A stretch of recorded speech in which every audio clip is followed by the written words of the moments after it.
رواں میں بھی تو ہوں۔ جسمانی اور ذہنی حالت کی تبدیلی باعث تشویش تھی۔ رامش کو بلایا اور اپنے تحفظات کا اظہار کرتے ہوئے اسے صاف کہہ دیا کہ وہ جھوٹ بول رہا ہے، بابا کو انجیکشن نہیں لگ رہا۔ ہمارے لہجے کے یقین نے اسے ڈگمگا دیا۔ مرے ہوئے لہجے میں دوبارہ یقین دلانے کی کوشش کی کہ باقاعدگی سے وہ انہیں انجیکشن لگوا رہا ہے۔ ہم نے اسے کہا کہ آنکھوں میں آنکھیں ڈال کر الہام کی قسم کھا کر بتائے کہ انہیں انجیکشن لگوایا جا رہا ہے یا نہیں۔ اس بار وہ صرف اتنا بولا کہ بابا کہہ رہے تھے کہ تمہاری ماں مجھے زبردستی انجیکشن لگواتی ہے، میں بالکل ٹھیک ہوں۔ انہوں نے مجھے کہا تھا کہ تم خود تجربہ کر کے دیکھ لینا، اگر میری حالت میں گڑبڑ دیکھو تو لگوا دینا۔ اب اتنے دنوں سے وہ باپ کا بدلاؤ دیکھ رہا تھا، سمجھ بھی رہا تھا کہ اس سے غلطی ہو چکی ہے، ڈرا ہوا تھا، مگر شاید ہمارے سامنے حقیقت کا اعتراف کرنے کی ہمت نہ تھی۔ یہ ظاہر کرنے کے لیے کہ انجیکشن نہ لگنے سے ان کی حالت پر کوئی فرق نہیں پڑا، احمد خود کو سنبھالنے کی شعوری کوشش میں اور زیادہ ڈگمگا رہے تھے۔ حلیے کی ایسی بڑی تبدیلی بچوں کے لیے شرمندگی کا باعث بن رہی تھی۔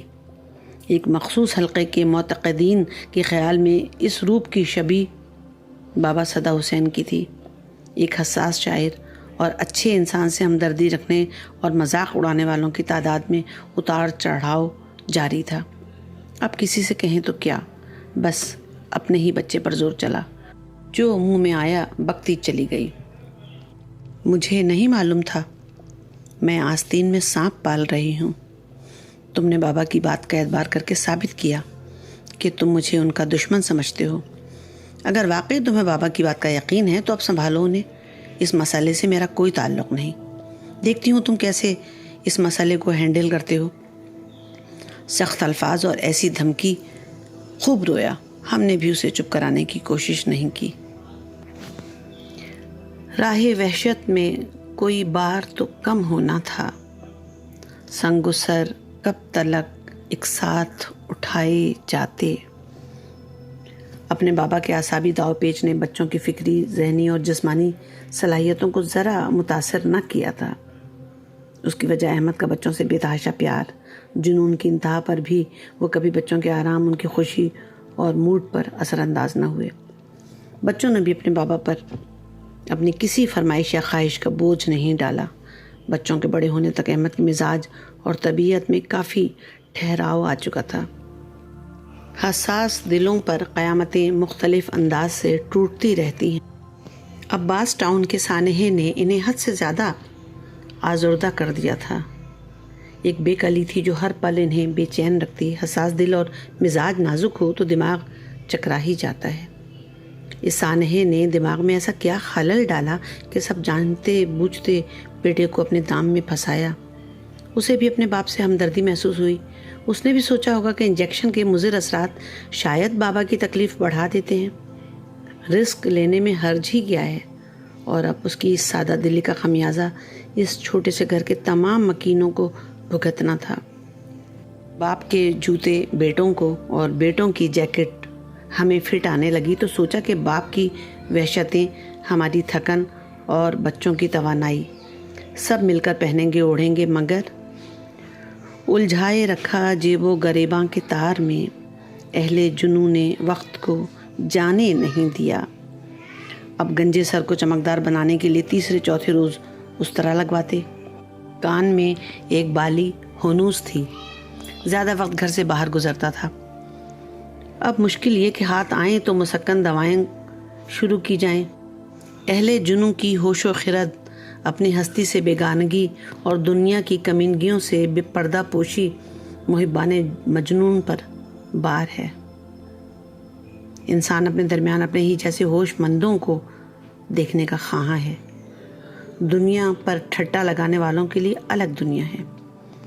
اگر الگ دنیا میں بھیجنے کو من نہ کرے تو ہوش میں رہتے ہوئے اہل جنوں کی آواز کے ساتھ آواز ملا کر دنیا پر 3 حرف بھیج کر چارہ گھر کے سوا کون ہے جو سر کو لہو کرے۔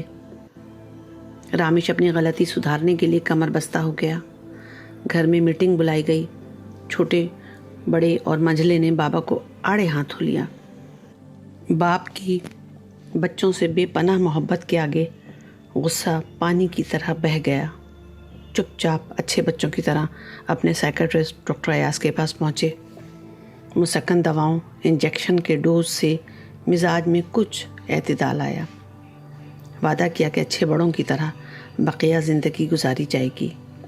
کان سے بالی اتر گئی، سر پر بال اگائے، لیکن اس بار دماغ سے گنجلک اور سر سے آشفتگی نکلنے میں کوئی 8 ماہ کا عرصہ لگا۔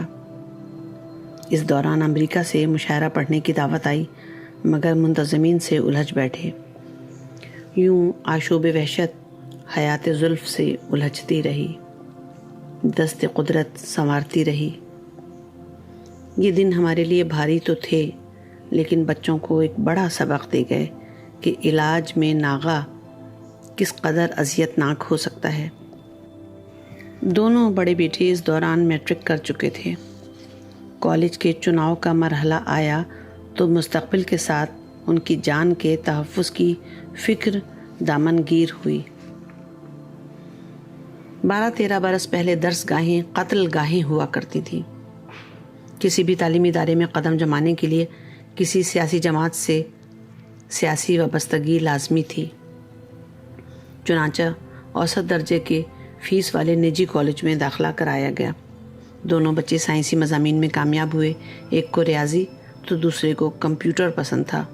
ڈاکٹر انجینئر ٹائپ کسی سکہ بند پیشے سے دونوں کو کوئی شغف نہ تھا۔ جامعہ کراچی کے بھی حالات کچھ اچھے نہ تھے۔ بچوں کی لاکھ ضد کے باوجود انہیں وہاں پڑھنے کی اجازت نہ ملی۔ چڑھتی جوانی سرکش گھوڑے کی مانند ہوتی ہے۔ اس عمر میں خطرات سے کھیلنا اچھا لگتا ہے۔ ہم ڈرپوک قسم کے والدین تھے۔ بچوں کو بائک چلانے کی اجازت دیتے بھی ڈرتے تھے۔ یوں انہیں ہر طرح کی آزادی تھی۔ ان پر مضامین کے انتخاب اور مستقبل میں ان کے کچھ کرنے سے متعلق کوئی پابندی نہ تھی۔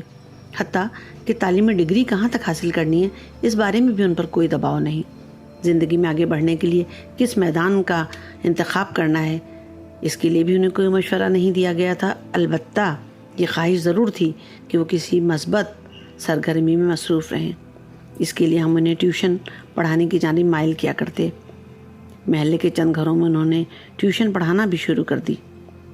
جس اسکول میں ہم پڑھاتے تھے وہاں والدین اور بچوں کی میٹنگ کے دوران اکثر والدین ہم سے کسی ٹیوٹر کی بابت دریافت کرتے۔ ہم نے کمال ہوشیاری سے اپنے دونوں بیٹوں کو رشتہ ظاہر کیے بغیر بہترین ٹیوٹر کے طور پر ظاہر کیا۔ بچوں نے لاج رکھی، حالانکہ انہیں او لیول کی درسی کتب پڑھانے کا کوئی تجربہ نہ تھا، لیکن کیونکہ دونوں بیٹے بے حد ذہین اور محنتی ہیں، جلد ہی انہوں نے ایک اچھے ٹیوٹر کے طور پر اعتبار قائم کر لیا۔ دونوں نے پرائیویٹ تعلیمی سلسلہ اور ٹیوشنز جاری رکھی۔ آئی ٹی کے شعبے سے انہیں خصوصی دلچسپی تھی۔ وسائل کی عدم دستیابی کے باوجود انہوں نے کام سیکھنے کی خاطر معمولی معاوضے پر دن میں 12 گھنٹے کی نوکری کی۔ بچوں کو تھکا ہوا مضمحل دیکھتے تو انہیں نوکری چھوڑنے کا کہتے۔ ان کا ایک ہی جواب ہوتا کہ امی آپ ہی تو کہتی ہیں تجربے کے عوض ہمیں کچھ پیسے بھی دینا پڑے تو سودا برا نہیں۔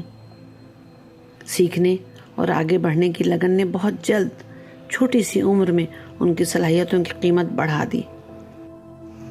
پرائیویٹ پڑھائی، ٹیوشن اور پھر نوکری۔ انہیں ایسی محنت کرتا دیکھ کر اندر ہی اندر دل کڑتا تھا، لیکن پھر اپنی جوانی کا دور یاد آتا۔ ایسی ہی کڑی محنت ہم نے بھی کی تھی۔ جوانی میں آگے بڑھنے کی لگن انرجی کو 10 گنا بڑھا دیتی ہے۔ تھکن اور آنکھوں میں سجے خواب ہمت ٹوٹنے نہیں دیتے۔ بچے 2 بسیں بدل کر آفس اور واپسی پر ٹیوشن پڑھانے جاتے۔ معاشی ناآسودگی ان کا مقدر نہ بنے، اس خوف سے دل کانپ جاتا تھا۔ 28ویں قسط یہاں ختم ہوئی، 29ویں قسط کے ساتھ حاضر ہوں گی۔ یاد دلاتی چلوں کہ اگر چینل آپ نے اب تک سبسکرائب نہیں کیا تو کر لیجئے تاکہ اگلی اقساط کا نوٹیفیکیشن آپ کو مل سکے۔ بیل آئیکن پریس کر لیجئے۔